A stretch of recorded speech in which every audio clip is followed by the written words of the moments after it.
Hello friend, তোমরা দেখছো তোমাদের প্রিয় YouTube channel exam guide by Nitu. বন্ধুরা, তোমাদের এসএসসি সিজিএল পরীক্ষা চলছে। আজ 10ই সেপ্টেম্বর। এখন আমি তোমাদের সঙ্গে আলোচনা করব দ্বিতীয় শিফটে এসে যাওয়া প্রশ্নপত্র নিয়ে। তো বন্ধুরা, আমি তোমাদের বারবারই বলছি, আমি যে সমস্ত প্রশ্ন বিশেষ করে এসএসসি সিএসএল এবং এসএসসি এমটিএস পরীক্ষার যে প্রিভিয়াস ইয়ারের কোশ্চেনগুলো দিয়েছি, তোমরা যারা আগামীতে পরীক্ষা দেবে তোমাদের বলবো ওই প্রশ্নপত্র একটু দেখে যাও, কারণ ওখান থেকে কিন্তু প্রচুর প্রশ্ন কিন্তু কমন এসেছে বা আসবে। তো বন্ধুরা, ভিডিওটা দেখে তোমাদের ভালো লাগলে একটু লাইক করবে, আর সাবস্ক্রাইব করা না থাকলে অবশ্যই সাবস্ক্রাইব করে দেবে। তো চলো শুরু করি প্রশ্নপত্রগুলো।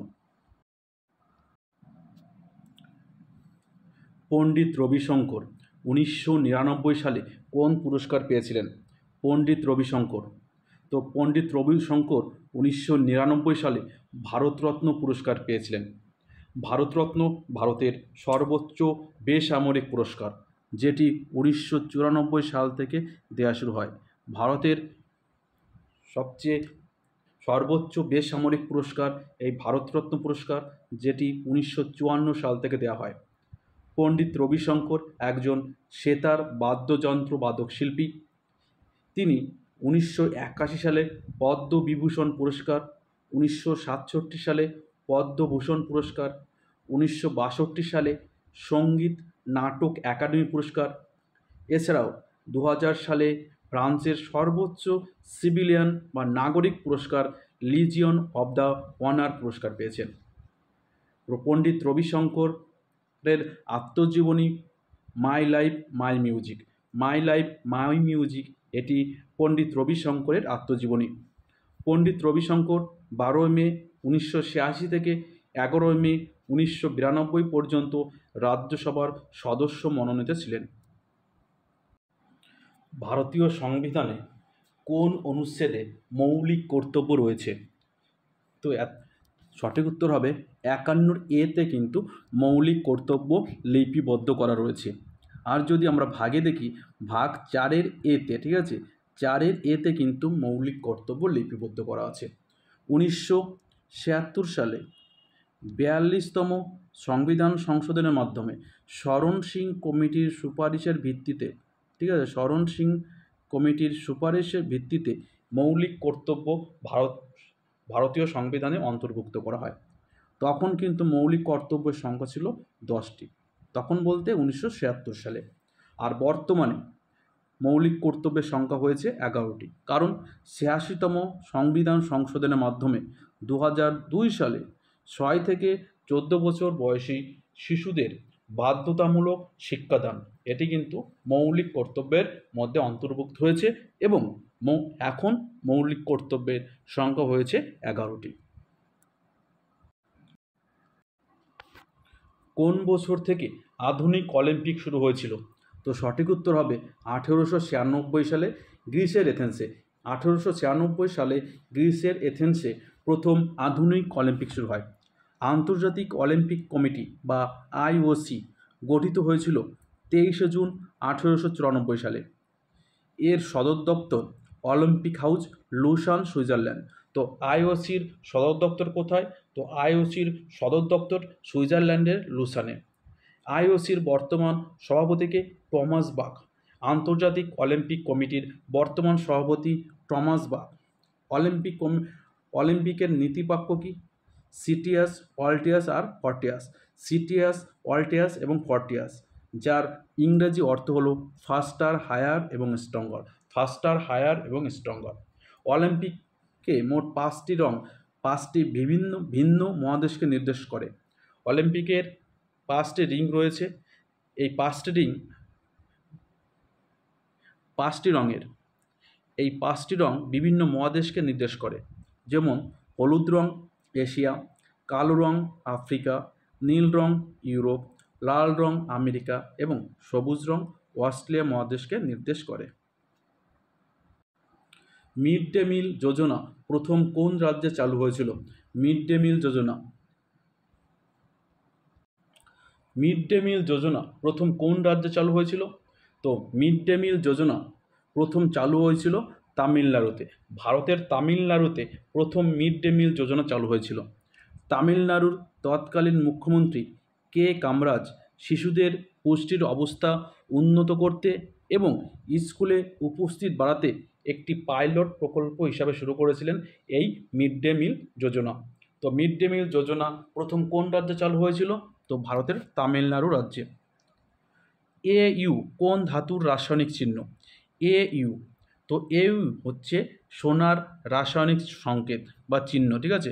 সোনার রাসায়নিক সংকেত বা চিহ্ন হচ্ছে এ ইউ। আর সোনার পারমাণবিক সংখ্যা ৭৯। সোনার পারমাণবিক সংখ্যা ৭৯। ভারতের কেন্দ্রীয় পরিসংখ্যান অফিস বা সিএসও কোন বছর গ্রস ভ্যালু অ্যাডেড বা জিভিএ গণনার গ্রহণ করেছেন? ঠিক আছে, ভারতের কেন্দ্রীয় পরিসংখ্যান অফিস সিএসও কোন বছর গ্রস ভ্যালু অ্যাডেড গণনা গ্রহণ করেছে? তো সঠিক উত্তর হবে 2015 সালে। ভারতের কেন্দ্রীয় পরিসংখ্যান অফিস সিএসও জানুয়ারি 2015 গ্রস ভ্যালু অ্যাডেড বা জিভিএ গণনার জন্য ভিত্তি বছর 2011-12কে গ্রহণ করেছে। ঠিক আছে, তো কোন বছরের ভিত্তিতে এই 2015 সালে গ্রস ভ্যালু অ্যাডেড গণনা চালু হয়েছে? তো 2011-12 ভিত্তি বছর হিসাবে। গৌতমীপুত্র সাতকর্ণী কোন বংশের শাসক ছিলেন? তো সঠিক উত্তর হবে সাতবাহন বংশের শাসক ছিলেন। গৌতমীপুত্র সাতকর্ণী ছিলেন সাতবাহন বংশের শাসক। উইকেট কিপার শব্দটি কোন খেলার সঙ্গে যুক্ত? তো সঠিক উত্তর হবে ক্রিকেট। উইকেট কিপার শব্দটি ক্রিকেট খেলার সঙ্গে যুক্ত। ক্রিকেটে উভয় দলে মোট 11 জন খেলোয়াড় থাকে। এছাড়াও no ball, wide, yorker, bouncer, mid off, mid on, slip, caught behind, sixer সমস্ত কিন্তু ক্রিকেট খেলার সঙ্গে যুক্ত। নিম্নলিখিত কোন নদীটি ভারত এবং পাকিস্তানের সীমান্ত গঠন করে? তো রাভি নদী। রাভি নদীটি ভারত এবং পাকিস্তানের সীমান্ত গঠন করে। ভারতীয় সংবিধানে কোন অনুচ্ছেদে গ্রাম পঞ্চায়েত সংগঠন গঠন নিয়ে আলোচনা করা হয়েছে? ভারতীয় সংবিধানে কোন অনুচ্ছেদে গ্রাম পঞ্চায়েত সংগঠন গঠন নিয়ে আলোচনা করা হয়েছে? তো সঠিক উত্তর হবে অনুচ্ছেদ 40। অনুচ্ছেদ 40-এ। ঠিক আছে, 2021 অনুযায়ী ভারতের কোন রাজ্যে সবথেকে বেশি আঙুর উৎপাদন হয়েছে? তো 2021 অনুযায়ী ভারতের মহারাষ্ট্র রাজ্যে সবচেয়ে বেশি আঙুর উৎপাদন হয়েছে। The struggle the Indian struggle 1920-42 বইটি কে লিখেছেন? দ্য ইন্ডিয়ান স্ট্রাগল 1920-42 লিখেছেন নেতাজি সুভাষচন্দ্র বসু।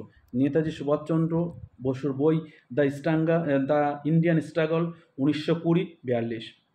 ভারতে একটি সুপ্রিম কোর্ট থাকবে কোন অনুচ্ছেদে বলা রয়েছে? তো অনুচ্ছেদ 124-এ কিন্তু বলা রয়েছে যে ভারতে একটি সুপ্রিম কোর্ট থাকবে। ঠিক আছে, সুপ্রিম কোর্ট 32 নম্বর অনুচ্ছেদ অনুযায়ী কিন্তু 5টি রিট বা লেখ জারি করতে পারে। আইএসএসএফ ওয়ার্ল্ড চ্যাম্পিয়নশিপ 2023 ভারত কতগুলি পদক পেয়েছে? আইএসএসএফ ওয়ার্ল্ড চ্যাম্পিয়নশিপ 2023 ভারত কতগুলো পদক পেয়েছে? তো সঠিক উত্তর হবে 14টি। এই 14টি পদকের মধ্যে 6টি সোনা এবং 8টি ব্রোঞ্জ। আর খেলাটা হয়েছিল আইজারবাইজানের বাকু শহরে। আইজারবাইজানের বাকু শহরে এই খেলাটি অনুষ্ঠিত হয়েছিল।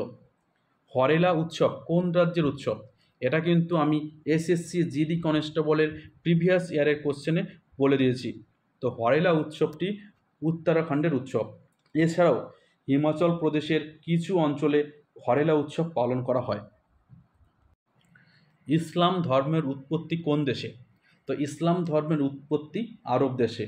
আবার কিছু কিছু ইতিহাসবিদ বিশ্বাস করেন যে ইসলামের উৎপত্তি মক্কা এবং মদিনায়।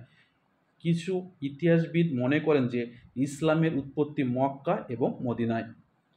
নিচের কোন নৃত্য মুদ্রা ত্রিভঙ্গের সাথে সম্পর্কিত? নিচের কোন নৃত্য মুদ্রা ত্রিভঙ্গের সাথে যুক্ত? তো সঠিক উত্তর হবে ওডিসি। ওডিসি নৃত্যটি মুদ্রা ত্রিভঙ্গের সাথে সম্পর্কিত।